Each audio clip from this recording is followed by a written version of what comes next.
মন্তেশ্বরের ভাগড়া গ্রামে এক কর্মসূচিতে নির্বাচন কমিশনকে বিজেপির দালাল বলে আক্রমণ করেন মন্ত্রী সিদ্দিকুল্লাহ চৌধুরী। মন্তেশ্বর বিধানসভার বিধায়ক তথা মন্ত্রী সিদ্দিকুল্লাহ চৌধুরী আজ বিকেলে মন্তেশ্বরের ভাগড়া গ্রামের দক্ষিণপাড়া সংলগ্ন মাঠপাড়া এলাকায় দলীয় কর্মীদের সঙ্গে আলাপ আলোচনার মধ্যে দিয়ে কর্মীদের সঙ্গে বৈঠক করেন এবং দলীয় সংগঠনের ব্যাপারে আলোচনা করেন মন্ত্রী সিদ্দিকুল্লাহ চৌধুরী। তারপর ভাগড়া গ্রামের ওই এলাকায় এক কর্মীর বাড়িতে নামাজ পড়ে ইফতার করেন মন্ত্রী। মাননীয় মুখ্যমন্ত্রীর নেতৃত্বে কলকাতায় ধর্ণা মঞ্চ হচ্ছে, সেই ধর্ণা মঞ্চ সম্পর্কে মন্ত্রী বলেন, নির্বাচন কমিশন বিজেপির দলের দাবিদারি করছে। 60 লক্ষ মানুষের ভবিষ্যৎ নিয়ে ছিনিমিনি খেলছে নির্বাচন কমিশন। এদের মধ্যে কতজন মানুষ ভোটার তালিকার অন্তর্ভুক্ত হবে তা নিশ্চিত করে বলা যাচ্ছে না। নির্বাচন কমিশন নিজেদের মতো করে কাজ করুক, তাতে আমাদের কোনো আপত্তি নেই, কিন্তু নির্বাচন কমিশন বিজেপির দালালি করছে, এটি আমাদের আপত্তি এবং ভয়ের কারণ বলে জানান তিনি। যতই বিজেপি নির্বাচন কমিশনকে কাজে লাগাক, পশ্চিমবঙ্গের জনগণ তথা মানুষ স্বতঃস্ফূর্তভাবে চাইছে মাননীয় মমতা ব্যানার্জির নেতৃত্বে পুনরায় পশ্চিমবাংলায় তৃণমূল কংগ্রেস ক্ষমতায় আসার কথা বলছে সাধারণ মানুষ, এবং পুনরায় মাননীয় মুখ্যমন্ত্রীর নেতৃত্বে পশ্চিমবাংলায় তৃণমূল কংগ্রেস ক্ষমতায় আসবে বলে জানান তিনি। রাজ্যপালের পদত্যাগ নিয়ে মন্ত্রী সিদ্দিকুল্লাহ চৌধুরী বলেন, বিজেপির সঙ্গে রাজ্যপালের হচ্ছিল না বলেই রাজ্যপালকে পদত্যাগ করতে হলো জানান তিনি। পাশাপাশি বিধায়ক তহবিল থেকে ভাগড়া গ্রাম ও ভাগড়া হাই স্কুল উন্নয়নের টাকা দেওয়ার কথা ঘোষণা করেন তিনি। কর্মসূচি শেষ রাত 7টায় ভাগড়া গ্রামের মাঠপাড়া থেকে শতাধিক মোটর বাইক নিয়ে একটি বাইক র্যালি শুরু হয়ে ভাগড়া বাজারে শেষ হয়। এদিন মন্ত্রীর সাথে উপস্থিত ছিলেন পূর্ব বর্ধমান জেলা পরিষদের 2 সদস্য আজিজুল হক, তন্ময় বন্দ্যোপাধ্যায়, পঞ্চায়েত সমিতির কর্মাধ্যক্ষ আতিকুর রহমান সহ বিভিন্ন অঞ্চল থেকে আসা তৃণমূল কর্মী সমর্থক। মন্ত্রী সিদ্দিকুল্লাহ চৌধুরী আমাদের কি জানালেন দেখুন বিস্তারিত রিপোর্ট। জ্যোতির্ময় মণ্ডল, পূর্ব বর্ধমান। কোথায় কি প্রোগ্রাম রয়েছে? আমরা এসেছি আজকে ভাগড়া, এটা বোধহয় উত্তরপাড়া নাকি? এটা কোন পাড়া? উত্তরপাড়া মাঠপাড়া।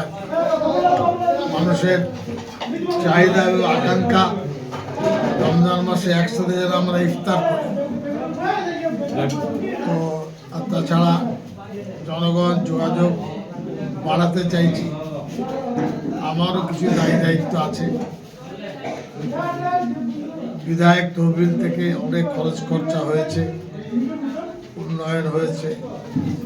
এখানে যে হাই স্কুল বোধহয় 3.5 কি 4 লাখ টাকা ওদের কিছু কাজ ছিল, ডিজিটাল ক্লাসরুম, সেটা আমি অনুমোদন দিয়েছি। এছাড়াও অন্যান্য কাজ মানুষ চাইছে, ভোটাররা শুধু নয়, জনগণ চাইছে আমার সাথে যোগাযোগটা বাড়াতে। এই কারণে তাদের সাথে ইফতার করে সেই সৌজন্যতাটা আমি রক্ষা করলাম। একসাথে অনেক মানুষ, বাইরেও দেখছি 100 চেয়ার, এখানেও দেখছি 2তলা সব ভর্তি। জনগণ ভালোবাসে। এই যে মুখ্যমন্ত্রী মানে অনশনে বসেছেন, অবস্থানে বসেছেন, এ সম্পর্কে আপনি কি বলবেন? আমি মুখ্যমন্ত্রী অনশন মঞ্চ থেকে আসছি। মুখ্যমন্ত্রী যখন উঠেন তখন একে একে সবাইকে ডাকেন। ওখানে প্রায় 2 থেকে 1.5 ঘন্টা মতো ধর্ণা মঞ্চে আমি ছিলাম। আসার সময় মুখ্যমন্ত্রীকে বললাম, আমি বিকেলে নামাজ পড়বো, আমি যাই। বলে আপনি যান। এই গ্রামে কিরম সারা পেল? মুখ্যমন্ত্রী অনশনের মূল কারণ হলো যে ইলেকশন কমিশন বিজেপির দাবিদারি করছে। 60 লক্ষ মানুষের ভোটার লিস্ট দিয়ে তারা ছিনিমিনি খেলা করছে। কতটা কার্যকরী ভূমিকা পালন করে ভোটার লিস্টে অন্তর্ভুক্ত হবে আর কত বাদ যাবে এই মুহূর্তে বলা যাচ্ছে না। মানুষের মনের মধ্যে একটা ভয় ভীতি কাজ করছে। মুখ্যমন্ত্রীর বক্তব্য যে এই ভয় ভীতিকে দূরে সরাতে হবে, নির্বাচন কমিশন নিজে স্বয়ংশাসিতভাবে কাজ করুক, আপত্তি নেই, কিন্তু বিজেপির দাবিদারি করলে আমাদের আপত্তি। সেটাই হলো ভয়ের কারণ। তথাপি রাজ্যের মানুষ মমতা ব্যানার্জির পরিবর্তন এখন চাই না।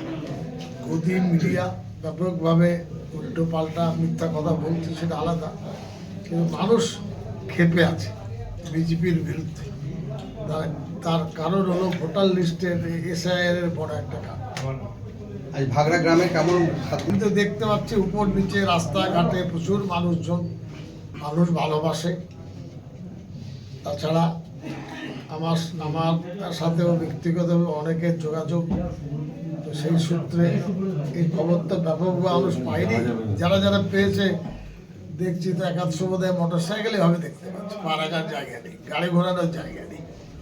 ভোটটা মানুষের ভালোবাসা। মধ্যমগ্রামে আপনি বলেছেন রাতের দিকে নির্বাচন কমিশনের ফুল টিম আসবে কলকাতায়। সোমবার দিন তারা বৈঠক করবে। সেই বৈঠক করে তারা দিল্লি যাবে। নির্বাচনের ঘোষণাটা হবে দিল্লি থেকে। নির্বাচন কমিশন 3 বেজ হয়তো করবে, এখানে আসবেন পর্যবেক্ষণ করবে। যতই পর্যবেক্ষণ করুন আর যতই মানে ভয় দেখান বা লালসা দেখান, বাংলার মানুষ কিন্তু বিজেপিকে চাইছে না। এই হলো মূল ঘটনা। টিএমসি মমতা ব্যানার্জির নেতৃত্বে আবার আমরা ক্ষমতায় আসবো, এটা উপরওয়ালার ভরসায় বলা যায়। এই যে ভোটের আগে রাজ্যপালকে সরিয়ে দিল, এটা কি দেখছেন? এটা ওদের নিজেদের কোন্দল। বিজেপির সাথে রাজ্যপালের বিষয়, ওটা আমি কি বলবো।